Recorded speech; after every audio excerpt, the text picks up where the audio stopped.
Hello guys, ഇന്ന് നമ്മൾ ഉണ്ടാക്കാൻ പോകുന്നത് അടിപൊളി ഒരു ചിക്കൻ കറിയാണ്. ഞാനും അമ്പാടിക്കണ്ണനും സോനും കൂടിയാണ് ഉണ്ടാക്കാൻ പോകുന്നത്. നമുക്കത് കാണാം. ഓക്കേ, അപ്പം ആദ്യം തന്നെ സ്റ്റൗ കത്തിച്ച് സോനു പാത്രമൊക്കെ എടുത്ത് വെച്ചതാണ്. ഇനി അതിലേക്ക് നമ്മൾ കുറച്ച് വെളിച്ചെണ്ണ ഒഴിക്കാൻ പോവാണ്. വെളിച്ചെണ്ണ അത്യാവശ്യത്തിന് ഒഴിച്ചതിന് ശേഷം നമുക്ക് അതിലേക്ക് ഉള്ളി എടുത്തിടാം.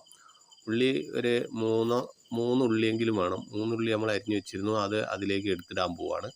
അതിലെടുത്തിട്ടതിന് ശേഷം അതൊന്ന് നന്നാക്കി ഇളക്കണം. അത് മൊത്തം അതിലേക്ക് ഇടുക. എന്നിട്ട് അത് നന്നാക്കി ഇളക്കി കൊടുക്കുക. എന്നിട്ട് കുറച്ച് ഉപ്പ് അതിലേക്ക് എടുത്തിടണം. അതിൽ ഉപ്പിട്ടതിന് ശേഷം വീണ്ടും അത് നന്നാക്കി ഇളക്കുക. അപ്പോൾ സോനു അത് ഇളക്കിക്കൊണ്ടിരിക്കുകയാണ്. അതിന് ശേഷം നമ്മൾ അതിലേക്ക് ഇടാൻ പോകുന്നത് എന്താണെന്ന് വെച്ചാൽ ഇഞ്ചിയും വെളുത്തുള്ളി അരിഞ്ഞു വെച്ചിരുന്നു, അതും ഇട്ടിട്ട് നമ്മൾ നന്നാക്കി ഇളക്കാൻ പോവാണ്.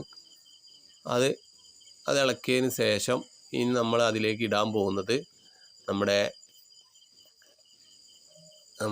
തക്കാളി ഇട്ടു. തക്കാളി ഇട്ട് അത് നന്നാക്കി ഇളക്കുകയാണ്. അപ്പോൾ പാത്രം ചൂടായതുകൊണ്ട് അത് പിടിക്കാനുള്ള ആ സാധനം എടുത്ത് വെച്ചുകൊണ്ട് സോനു നന്നാക്കി ഇളക്കുകയാണ്. അത് ഏകദേശം ഒരു മൂപ്പായി ഇങ്ങനെ വന്നുകൊണ്ടിരിക്കുമ്പോൾ കുറച്ച് കരുവേപ്പില അതിലേക്ക് ഇട്ടതാണ് സോനു.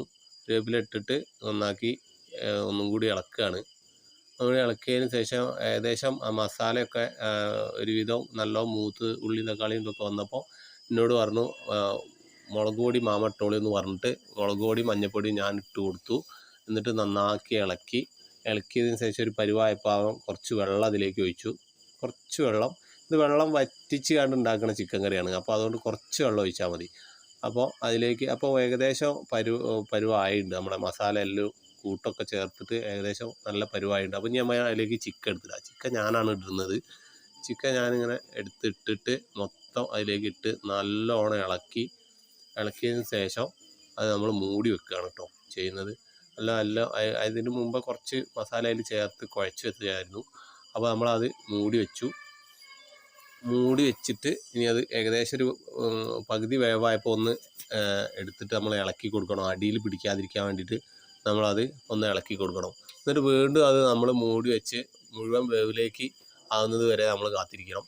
അപ്പോൾ കുറച്ച് കഴിഞ്ഞപ്പോൾ അത് ഒന്നുകൂടി ഞങ്ങൾ തുറന്ന്, അപ്പോൾ അവിടെ അരിഞ്ഞു വെച്ചിരുന്ന പുതിനയും മല്ലിച്ചപ്പും ഉണ്ടായിരുന്നു.